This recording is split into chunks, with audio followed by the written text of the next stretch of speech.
Hi, I'm Emma. My life with James is everything I could have dreamed of. He's the kind of man who can fix anything with an engine and make you laugh while doing it. We met 5 years ago when my car broke down, and I still tease him about using that as his pickup line. As a mechanic, he's built a stellar reputation in our community, and I couldn't be prouder to call him my husband. Last spring, I was focused on building my photography business, specializing in corporate events and professional headshots. I had just finished setting up my new studio when Sarah, my sister, dropped by unannounced. She wore the kind of smile that always felt more like a challenge than a greeting. "Oh, sweetie," she cooed, her tone dripping with condescension. "Still playing with your little camera? I thought you'd have grown out of that hobby by now." "It's not a hobby, Sarah," I replied, forcing myself to stay calm. "I just landed the Thompson Industries account." Her eyes widened briefly before she masked her reaction. "Really? How interesting." Marcus and I were just talking about how vital image is in the professional world. I should have known she was plotting something. A week later, my biggest potential client canceled their contract without explanation. Pamela, my best friend since college and an HR manager at Thompson Industries, filled in the blanks. "Your sister," Pamela said, her voice brimming with anger, "contacted our marketing team. She raised ethical concerns about hiring family members for professional services and even showed them some amateur photos claiming they were your work." I gripped my coffee mug tightly, my hands shaking. "She did what?" "That's not all," Pamela added grimly. "She suggested they hire Maria instead, her friend who just started dabbling in photography." My stomach turned. Sarah had always been competitive, but this was deliberate, calculated sabotage. That night, James found me in my home office, crying as I stared at my empty booking calendar. "Hey, engine of my life," he said gently, using his cheesy nickname for me. "Talk to me." I poured out the whole story, and James listened intently. Then, without hesitation, he pulled out his phone and started making calls. Tom, his mentor at the auto shop, turned out to be golf buddies with the CEO of Thompson Industries. By the end of the week, not only was my contract reinstated, but they doubled the number of events they wanted me to cover. Pamela spread the word about Sarah's underhanded tactics in professional circles. "Your sister doesn't realize how small the corporate world really is," she told me over lunch. People talk. The final blow to Sarah's scheme came when Maria visited my studio to apologize. "I had no idea she was using me to hurt you," Maria confessed, showing me the messages Sarah had sent her. They detailed the entire plan to undermine my business. That evening, James came home with 3 new client contracts for me. "Turns out, mechanics know a lot of business owners who need good photographers," he said with a wink. "Some of my regulars were pretty excited when I mentioned your work." I hugged him tightly, overwhelmed with gratitude. With James's connections and Pamela's support, my business began to thrive again. That night, we celebrated with takeout from our favorite Chinese restaurant. For the first time in weeks, I felt a deep sense of peace and appreciation for the people who had my back. 2 weeks later, at our annual family reunion, the tension with Sarah resurfaced. She and her husband, Dr. Marcus, arrived in a brand new Mercedes, making sure everyone noticed. "Marcus just made partner at the hospital," Sarah announced during dinner, barely touching her food. "We're thinking of buying a vacation home in the Hamptons. You know how important the right connections are." Our cousin Amy, always kind and genuine, turned to James. "How's work going? I heard you were promoted recently." Before James could answer, Sarah cut in with a smirk. "Oh, you're still at that garage? I thought you'd have moved on to something more professional by now.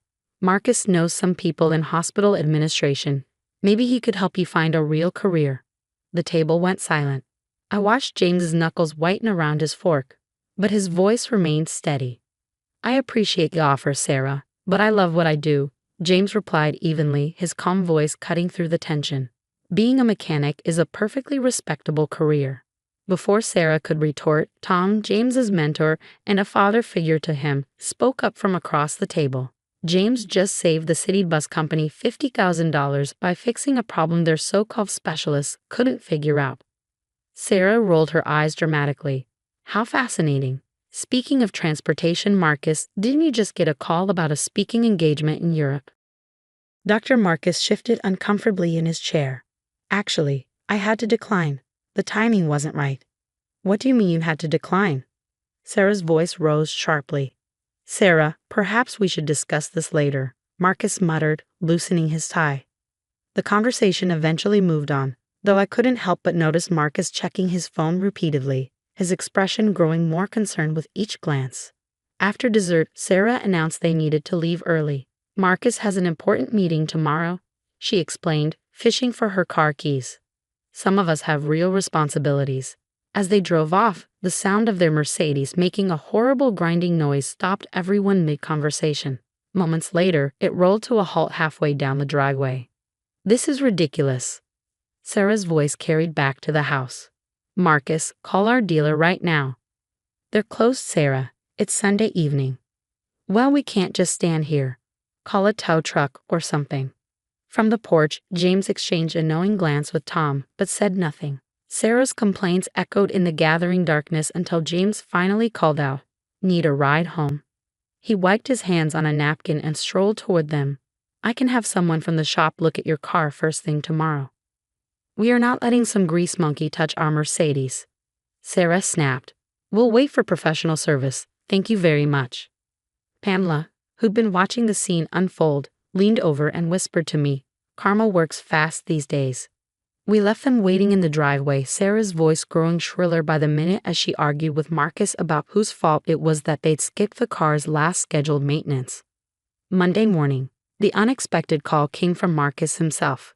"Listen, James, about the car. The dealership can't look at it until next week. I have critical patient appointments and Sarah's furious. I hate to ask, but—" "I'll take care of it," James interrupted, his voice neutral. "Have it towed to the shop." An hour later, Sarah stormed into Tom's auto shop as though she owned the place. "This is completely unacceptable. Do you even know how much this car costs?" "More than you can afford, apparently," Maria chimed in from the waiting area. She brought her own car in for service and was watching the scene unfold with amusement. James emerged from under the Mercedes, wiping his hands and holding a tablet. "Your transmission has major issues and your brake lines are severely corroded. When's the last time you had it serviced?" "That's impossible," Sarah scoffed. "Marcus handles all that." Actually, Marcus stepped forward hesitantly. "I've been meaning to tell you. We've had to postpone some maintenance. The hospital's been making cuts, and with the new house payments—" "What are you talking about?" Sarah's voice was incredulous. "You're a doctor. You're a partner at the hospital." "Not exactly," Marcus admitted, loosening his tie again. "I was passed over for partner. The speaking engagement in Europe? It was a job interview." "Sarah, we're in trouble." The color drained from Sarah's face. "This is ridiculous. We'll just buy a new car." "With what money?" Marcus's voice cracked. "We're already maxed out. The house is mortgaged to the limit. You're spending." "Don't you dare blame this on me," she snapped, turning on James. "This is probably some scam. He's just a mechanic. What does he know about luxury cars?" Tom stepped out of his office, arms crossed. "James is certified for high-end European vehicles. He's one of only 3 mechanics in the state with a specific Mercedes certification. But if you don't want our help—" Sarah froze. Maria chimed in. "The hospital board members bring their cars here. That's how I found this place. Dr. Patterson was just saying last week how impressed he was with James's work on his Porsche." Marcus grabbed James's arm. "Can you fix it? I have surgery scheduled. I can't lose any more credibility with the board." "Parts will be expensive," James said calmly, "and it'll take a few days to do it right." "Just do what you have to do," Marcus replied, handing over his credit card and ignoring Sarah's protests. Sarah stood there, her mouth opening and closing like a fish out of water. Every eye in the waiting room was on her, including several people she recognized from her social circle. "I'll wait in the car," she muttered.